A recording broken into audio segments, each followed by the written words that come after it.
Hi, and welcome to Poetry Passages. I'm Clifford Rames, and I'm so thrilled to be here today with Brooke Herter James, who, after a wee bit of arm twisting, agreed to come on the program.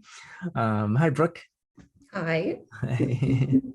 So, Brooke is the author of two poetry chapbooks, The Widest Eye, which is that one right there, published in 2016.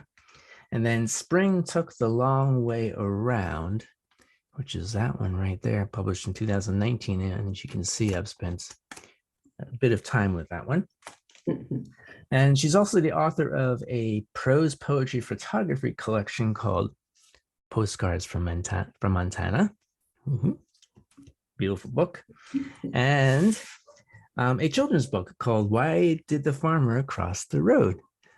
Which I just read a couple of days ago, which is delightful. So, and her poems have appeared in multiple journals, including the Tulip Tree Review and Rattle magazine. And actually, it was after reading Brooke's poem and being moved by it, a poem called A Walk with My Almost 4-Year-Old Grandson, that I got in touch with Brooke and asked her to see if she's willing to come on and read it for us. So, Brooke, thank you so much for coming on and saying yes. Thanks for twisting my arm. Yeah. I thought about reading it myself, as I do on Poetry Passages, but then something about it just like, I need her to read this. I just hear her voice coming through, and I would love for you to read it. So, it's so exciting that you're here. So, as I said, I came across your poem online. I think it was on the Writing in a Woman's Voice website. And I was blown away by the poem's beauty, tenderness, and profundity. The plain spoken but insightful language perfectly, for me, captures both the magic and innocence of being a child. But yet there's wisdom. There's wisdom coming from the poet, and there's wisdom coming from the child. And after I read it, I just had to keep going back to it. And great poems should make you smile, or cry, or both. And this one definitely makes me smile every time. So can you just tell us more about the poem? How did it come about, and what are your thoughts about it now? I still like it.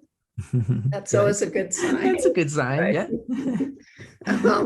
It came about, as poems often do, all by itself.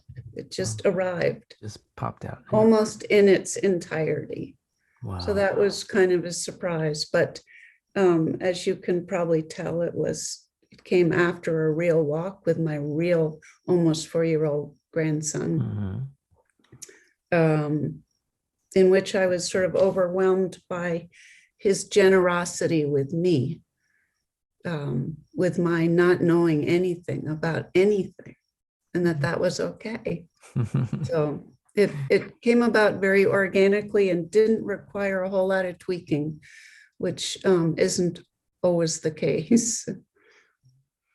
Yeah, well, like I said, there's this wisdom, right? You had the wisdom to kind of just sit back and say, either I don't know, or why don't you tell me? And then you have the child at the end of the poem making his offer, which is so delightful. So yeah, so if you don't have any other thoughts, would you like to go ahead and read it? Sure. Yeah. Okay. A walk with my almost 4-year-old grandson. He gathers questions as we stroll down the pebbled beach. Why the ocean is deep, and where the moon sleeps, why clams need water, why hot dogs are called hot dogs, where the fire goes when it goes out, and why is this periwinkle orange?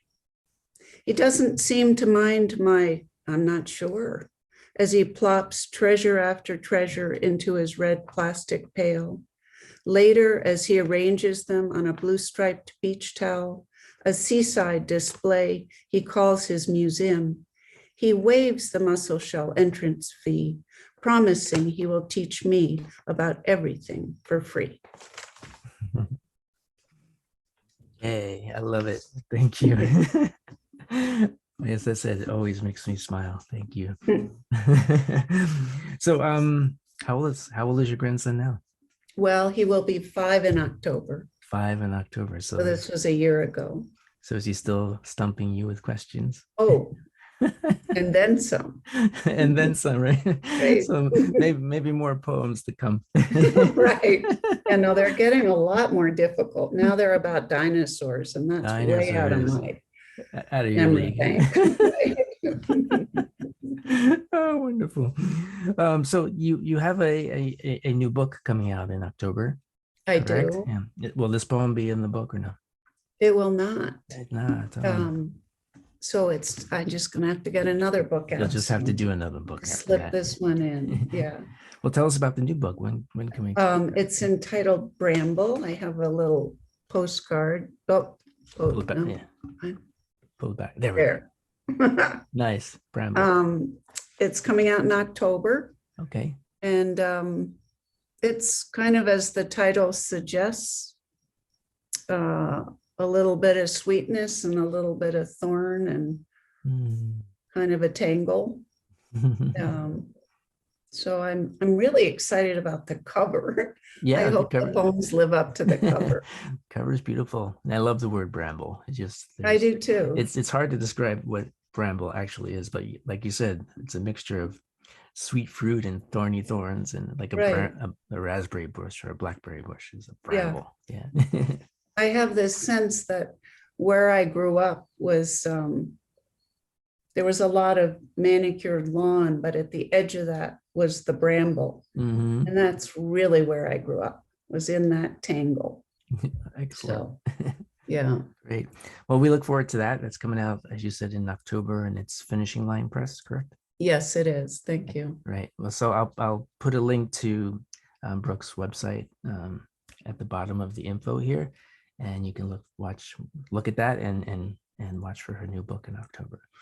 Thank you so much. Well, Brooke, thank you so much for reading that delightful poem. It wasn't hard at all. Oh, you can just go read it again. I'm all for that. Thank you. But I won't keep you. Thanks so much for coming on, and I hope everyone enjoyed that. And we look forward to seeing you again real soon, right here on Poetry Passages. Bye. Thanks, Brooke. Bye. Thank you. Bye.